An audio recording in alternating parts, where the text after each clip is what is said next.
खुदावंद यसु मसीह के जलाली और पुरफजल नाम में तमाम फजल टेलीविज़न देखने वाले नाजरीन की खिदमत में नाजरीन, मैं आपका मेज़बान पादरी ज़बलून दानिश आज फिर आपकी खिदमत में हाज़िर हूँ और बहुत बहुत सलाम अर्ज़ करता हूँ। नाजरीन, आज मैं जानता हूँ कि मुल्क पाकिस्तान का हर एक बासी बड़े जोशो खरोश से आज इस दिन को सेलिब्रेट कर रहा है। आज 14 अगस्त है और ये एक पाकिस्तान के हर शहरी के लिए बड़ा अहम दिन है। तो आज इस खूबसूरत शो में मैंने जिस मेहमान को मदऊ किया है, पंजाब पुलिस के नौजवान हैं, खुदा के बंदा भाई सुनील कमर को। और मैं जानता हूं कि जो पंजाब पुलिस है वो बड़ी दिलजमई के साथ अपने वतन के लिए काम करती है और आज इसीलिए मैंने खुदा के बंदा को मदऊ किया है जो मुल्क पाकिस्तान के लिए काम कर रहा है, मुल्क पाकिस्तान के दफा के लिए, मुल्क पाकिस्तान की बका के लिए वो दिन रात मेहनत करता है और अपनी कौम की खिदमत करता है। प्यारे भाई सुनील कमर साहब, मैं इस खूबसूरत शो में उनको वेलकम करता हूँ। वेलकम भाई। सबसे पहले मैं शुक्रगुजार हूँ पास्टर ज़बलून का और इसके साथ फजल टीवी वालों का जिन्होंने मुझे यहाँ पे आने का मौका दिया और हमारी आज़ादी के हवाले से कुछ चंद बातें हम शेयर कर लें। आमीन। तो मैं आपका बहुत शुक्रगुजार हूँ। तो भाई सुनील, इस वक्त लाखों लोग हमें वॉच कर रहे हैं और ये बड़ा खूबसूरत दिन है, 14 अगस्त यौम आज़ादी।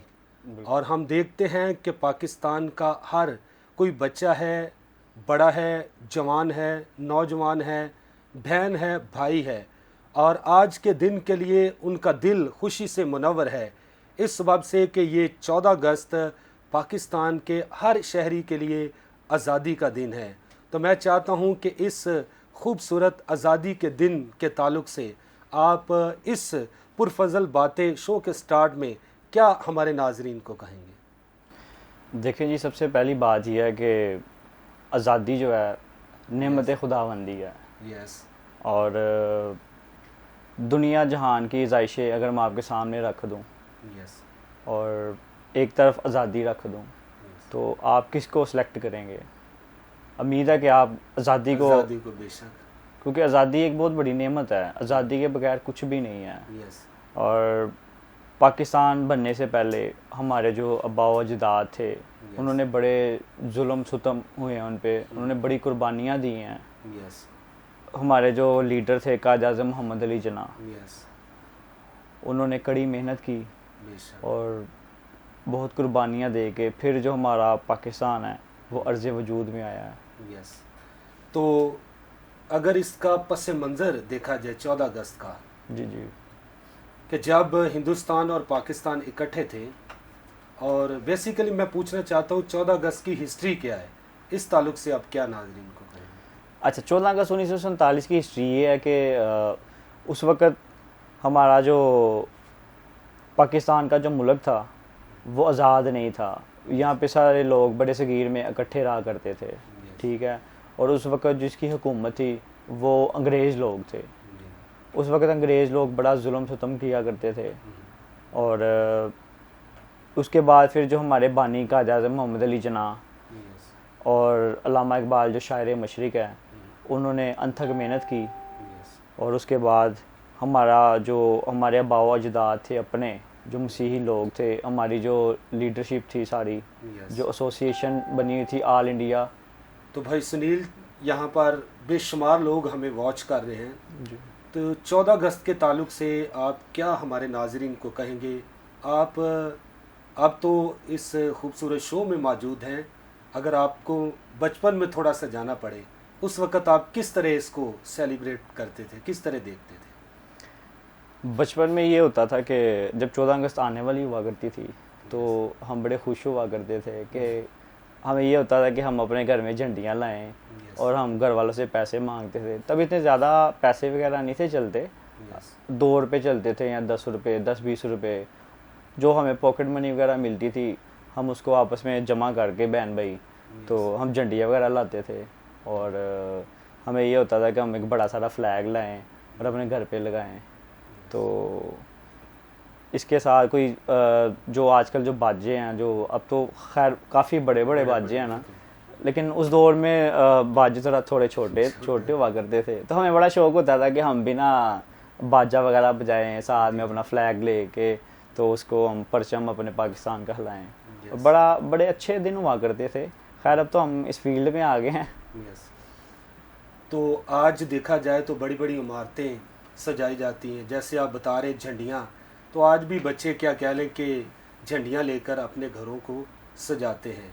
मैं कल ही जब यहाँ से जा रहा था तो मेरी बेटी ने मुझे फ़ोन किया, कुछ झंडियाँ पड़ी हुई थी तो घर में ऊपर ना हमारे दरवाजे पर उन्होंने बच्चों ने लगा दी, और मुझे कहने लगी डैडी वो थोड़ी सी झंडियाँ कम है तो वो झंडियाँ लेते आना। कि हम देखते हैं कि भी 14 अगस्त को छोटे बच्चे से लेकर बड़े तक बड़े ऐसा तरीके से सेलिब्रेट करते हैं। तो आज जब 14 अगस्त का दिन है तो आप किस तरह इस दिन को सेलिब्रेट करते? ये तो बचपन की बात होगी है ना, झंडियाँ लगाते थे, बाजे बजाते थे। तो आज जब आप जवान हो गए हैं, पंजाब पुलिस में भी हैं, आप ओवरऑल जब सर्वे करते हैं, भाई सुनील आप पर्सनल तौर पर बचपन को किस तरह इस दिन को मिस करते हैं? तो आज के दौर में या आज के दिन को आप कैसे देखते हैं? जो बचपन था वो बचपन ही होता है, और बचपन की जो यादें होती हैं वो इंसान हमेशा कहता है कि जी मैं एक दफ़ा मैं फिर दोबारा से बचपन में चला जाऊं, लेकिन ऐसी पॉसिबिलिटी नहीं है। और प्रेजेंट की बात करें तो एज अ पंजाब पुलिस में होना एक बड़े फ़ख्र की बात है, और हमारा भी दिल करता है कि हम भी 14 अगस्त वाले दिन अपने घर वालों को लेके या फ्रेंड्स को लेके कहीं बाहर जाएं, आउटिंग करें। लेकिन एज अ पुलिस ऑफिसर लेकिन हमारी कुछ फ़राइज़ हैं, और हमने ओथ ली थी कि हमारे लिए सबसे बढ़ के हमारी ड्यूटी है लोगों की हिफाजत करना, हमारा सबसे पहला काम है। और 14 अगस्त वाले दिन हम घर पे तो नहीं होते, हमारी ड्यूटियां लगी होती हैं, 24 आवर भी हम चलते हैं, ड्यूटी करते हैं। और कहीं पे भी ड्यूटी हो, सबसे पहली जो हमारी प्रायोरिटी होती है वो ये होती है कि हम अपने जो बाहिफाजत तरीके से इंडिपेंडेंस डे को मनाया जाए। अक्सर लोग इसमें फायरिंग वगैरह करते हैं और माहौल ख़राब होता है बहुत ज़्यादा, और हमारी कोशिश होती है कि कोई भी ऐसा काम ना हो। तो आप पंजाब पुलिस में हैं, तो 14 अगस्त को भी पुलिस शहरों में गश्त करती है।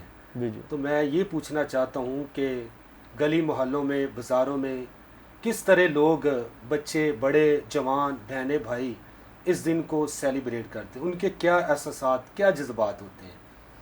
देखिए जी, एहसासात तो हर बंदे में होते हैं। जब हमारा मुल्क आज़ाद हुआ है और उस आज़ादी को मनाने के लिए हर बंदे ने वाइट शर्ट पहनी होती है, साथ में उनका यही कोशिश होती है कि हम फ्लैग वाले कपड़े वगैरह पहने। जो छोटे छोटे बच्चे होते हैं उन्होंने सर पे रिबन वगैरह बांधे होते हैं, ठीक है। और इवन के बड़े तो ठीक है, लेकिन जो छोटे छोटे हमारे बच्चे हैं जो 2-3 साल के हैं, उनमें भी बड़ा जोशो खरोश पाया जाता है। भाई सुनील, ये 14 अगस्त को जब आप सर्वे करते हैं गली मोहल्लों, शहरों, बाज़ारों में, तो 14 अगस्त को भी कोई बच्चों के लिए या दूसरों के लिए रिलैक्सेशन होती है या सख्त कानून होता है? देखिए, रिलैक्सेशन यही होती है कि आप खुलेआम घूम सकते हैं, ठीक है। अक्सर लोग, रिलैक्सेशन तो सबके लिए है, लेकिन अक्सर लोग जो होते हैं वो कानून की खिलाफ वर्जियाँ वगैरह करते हैं, और हम तो उनको पकड़ते हैं जो कानून की खिलाफ वर्जी करते हैं। बाकी आप जैसे मर्ज़ी मनाएं, ठीक है, लेकिन इसे ये कोशिश करें कि किसी दूसरे जो आपके शहरी हैं उनको तकलीफ़ ना हो। तो एक और बात, अक्सर मैंने देखा है कि जब आपका तो ज़्यादा तजर्बा है क्योंकि आप तो गश्त करते हैं, जी जी, मोटरसाइकिलों पे लोगों ने छोटा सा झंडा लगाया होता है, अपनी कारों के पीछे बड़ा झंडा लगाया होता है, घरों के ऊपर। और जो हमारा फ्लैग है, झंडा है, इसमें 2 रंग हैं, एक सब्ज़ है और एक वाइट। मैं चाहता हूं कि इस खूबसूरत शो के ज़रिए आप हमारे नाज़रीन को बताएं कि ये सब्ज़ रंग किसकी निशानदेही करता है और वाइट रंग किसकी निशानदेही करता है? देखिए, जो सब्ज़ कलर है जो हमारे फ्लैग में ज़्यादा है, ये मेजॉरिटी है। मेजॉरिटी जो है वो मुस्लिम्स की ज़्यादा है, और हमारे फ्लैग में जो वाइट कलर है वो मिनॉरिटीज़ को रिप्रेजेंट करता है। अक्सर लोग इस चीज़ को गाली समझते हैं कि शायद फ्लैग में वाइट कलर कम है, यस। तो और हमें मिनोरिटीज़ कहा जाता है। हम ये एक गाली नहीं है। एक्चुअली पाकिस्तान में जो सबसे ज़्यादा मेजोरिटी है वो मुस्लिम्स की है, तो इस चीज़ को मद्देनज़र रखते हुए इसमें जो ग्रीन कलर है वो ज़्यादा है। यस। और हमारी जो मिनोरिटी सी जैसे सिख हो गए, क्रिश्चियंस हो गए, हिंदू हो गए, ये कम है, यस। तो इसलिए इसमें वाइट कलर कम है। यस। तो झंडे के ताल्लुक से और भी सवालात उठते हैं, तो हम नाजरीन यहाँ पर वक्त हुआ चाहता है एक ब्रेक का। और झंडे के ताल्लुक से खुदा का बंदा बता रहा था सुनील भाई कि जो वाइट रंग है ये मिनोरिटी को जाहिर करता है, यानी मिनोरिटी की निशानदेही करता है, और जो सब्ज़ रंग है ये ज़्यादा है, और इसमें जो हमारे मुस्लिम भाई हैं ये ज़्यादा हैं, और इस वजह से ये दो रंग हमारे झंडे में हमें दिखाई देते हैं। और यहाँ पर लेंगे एक शॉर्ट ब्रेक और मिलते हैं ब्रेक के बाद।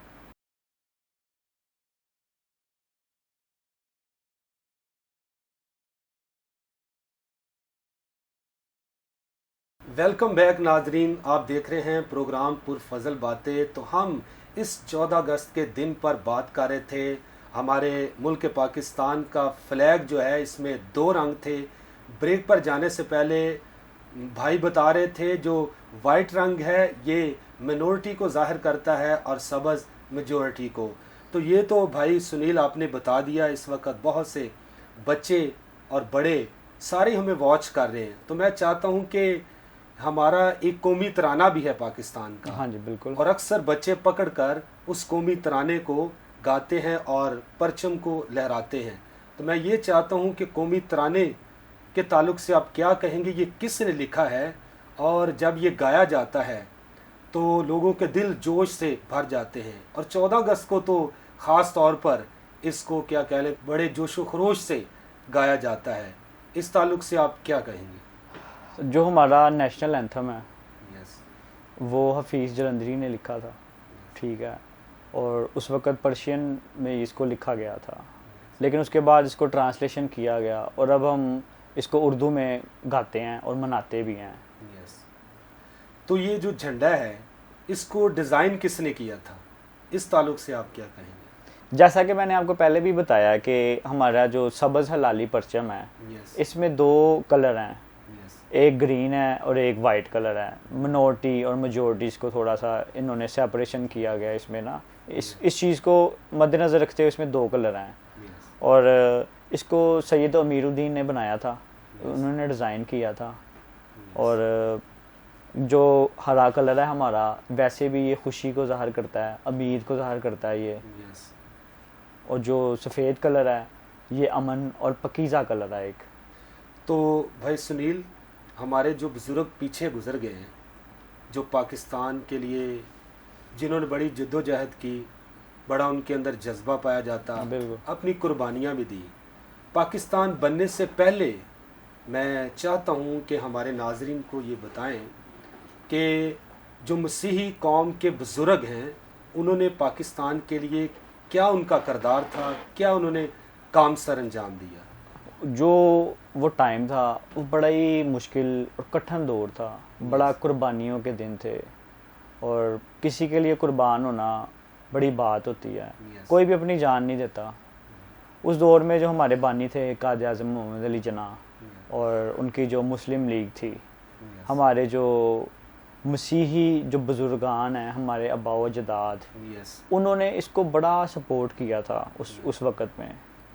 और इसके अलावा जब अंग्रेज़ों ने इसकी मुखालफत की थी मुस्लिम रियासत बनने के लिए, तो उन्होंने बड़ी मुखालफत की।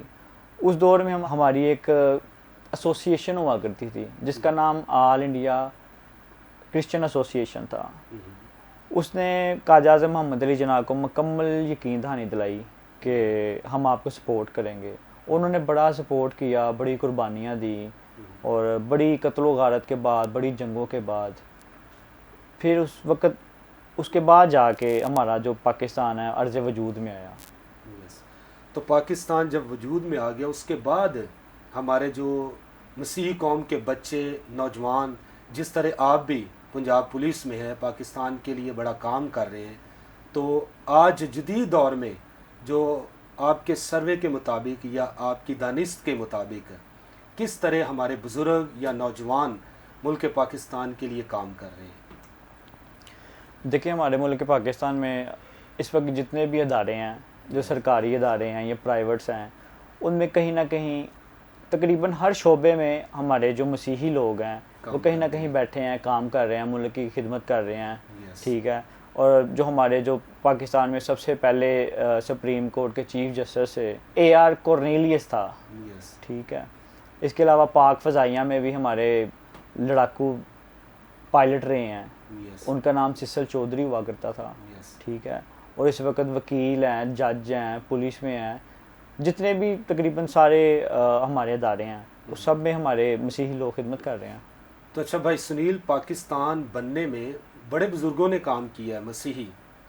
तो मैं चाहता हूँ किसी एक शख्सियत के ताल्लुक़ से आप हमारे नाज़रीन को बताएं कि ये जो पंजाब जिसमें हम बैठे हुए हैं, इसमें हमारे बुज़ुर्गों में से किसी ख़ास बुज़ुर्ग का आप कारनामा बताएं या उसका काम बताएं हमारे इस पंजाब को पाकिस्तान में मिलाने के लिए।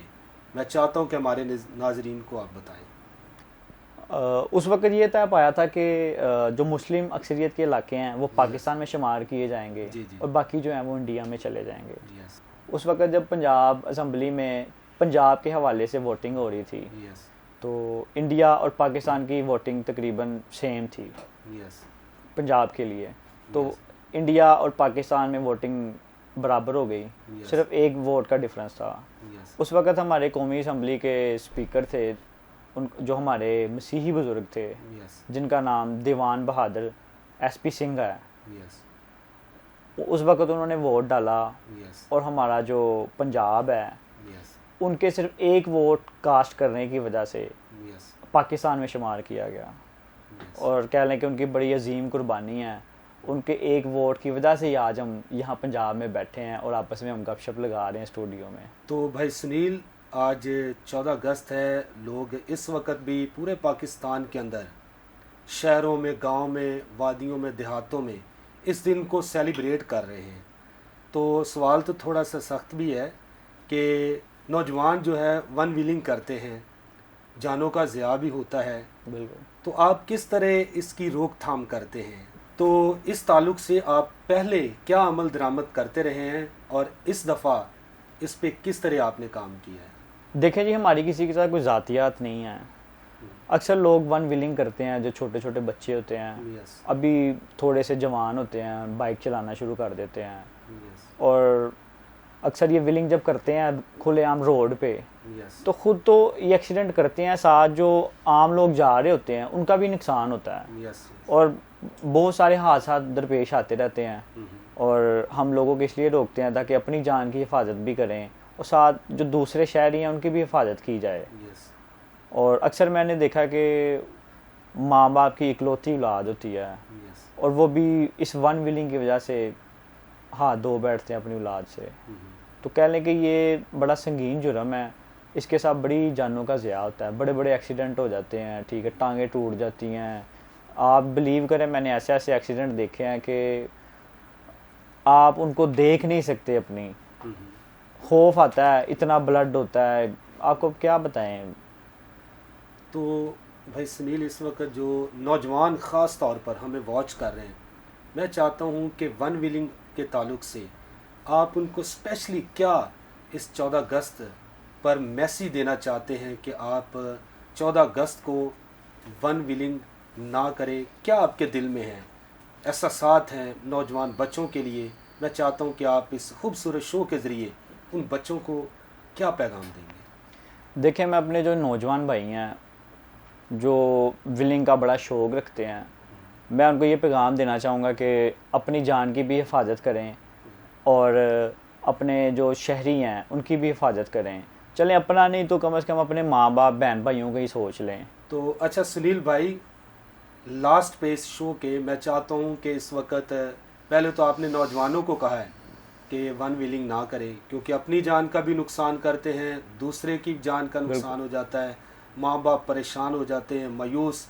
फिर उनकी ज़िंदगी बदमज़ा गुजरती है।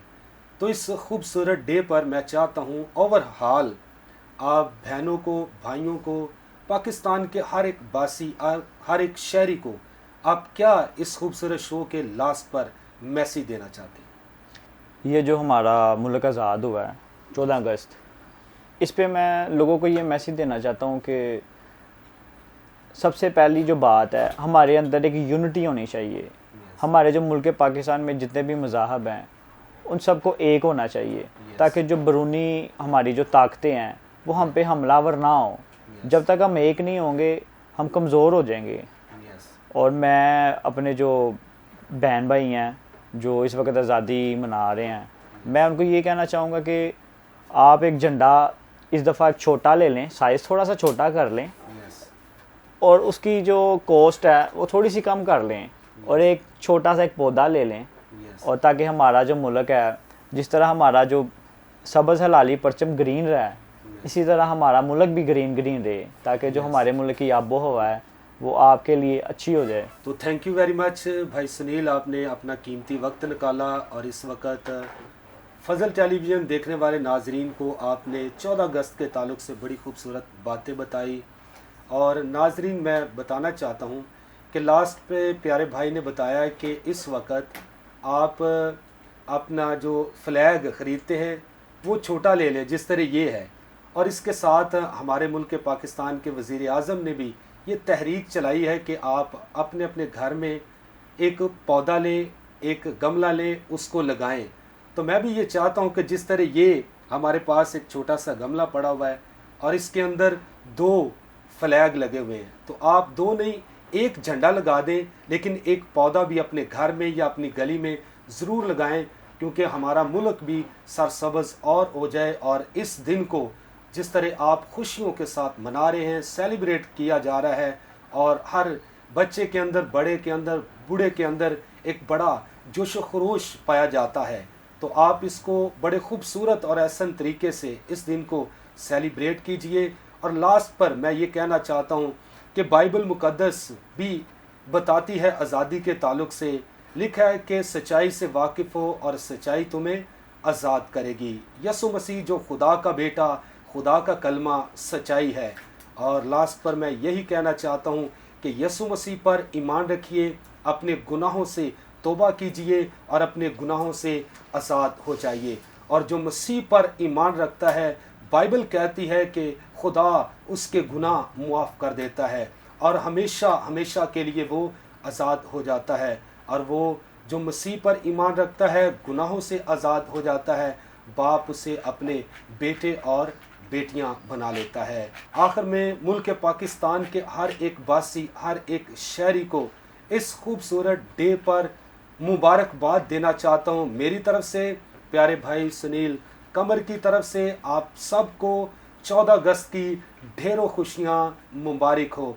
इंजॉय कीजिए, अपने घरों में इस दिन को सेलिब्रेट कीजिए, अपने माँ बाप के साथ रहिए, बहन भाइयों के साथ 14 अगस्त को मनाइए। God bless you all. Pakistan जिंदाबाद।